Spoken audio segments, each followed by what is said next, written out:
To my 10-year-old self, tonight, I'm going to honor you.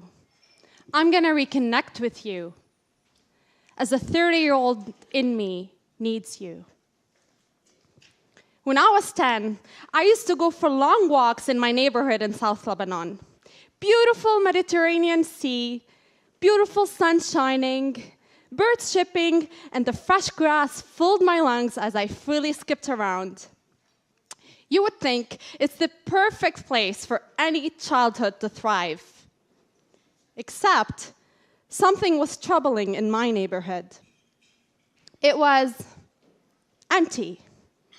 Beautiful homes deserted by its owners who went on quest of better lives and better stable environments. I recall this one day as I trespassed into this big mansion to find myself in the middle of its empty living room, looking up at the ceiling where a big hole penetrated this grandiose structure, giving me access to its outside world. As I look up the sky, my imagination drifted into intense inspiration as I wanted to write this story about an elite character whose brother was kidnapped by the enemy. She wanted to grow up and become a spy so she can go find her brother. And as she did that, something unexpected happened. She fell in love with a soldier.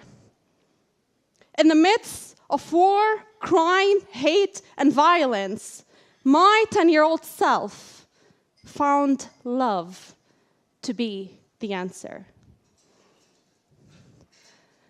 See, I can't help but think that perhaps love isn't a lesson along life we get. Perhaps it's something we are born with, and somehow we forget. The 30-year-old in me stands in front of you today as I reflect on all the years where I replaced this unconditional love with neglect.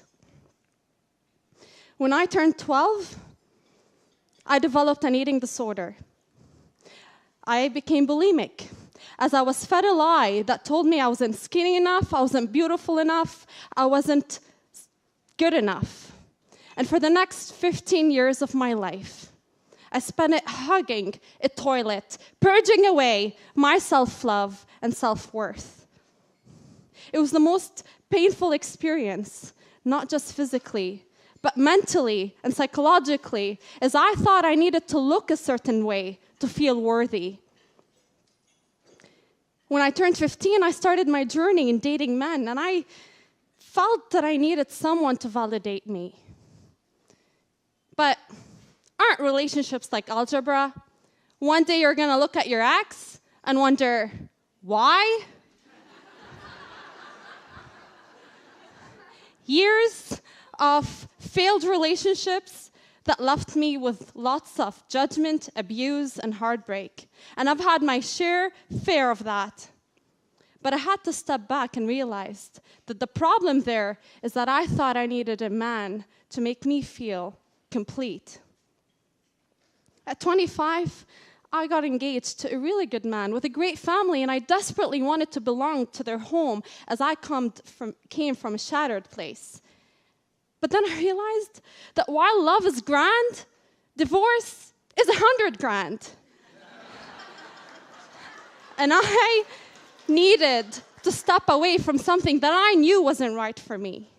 The problem here is that I felt the need of a home where I could belong. So today at 30, I can't help but step back and realize that all the questions I've spent my whole life accumulating about love, my 10-year-old self already had the answers to. I didn't come to this earth to get my worth through the way I looked, or the perfect relationship, or even the perfect home. My worth was born with me. If I go back and they ask me what I want to be when I grow up, I would say, I want to become a little girl. A little girl. See, my childhood may be over, but the little girl in me will remain ageless. Walt Disney famously said that the biggest troubles facing our world today is that the majority of us are growing up. So let's grow down. Grow down and reconnect with your inner child, because that's the place of the purest form of love. And like yours, my inner child, like yours, knows that love is and always will be the answer.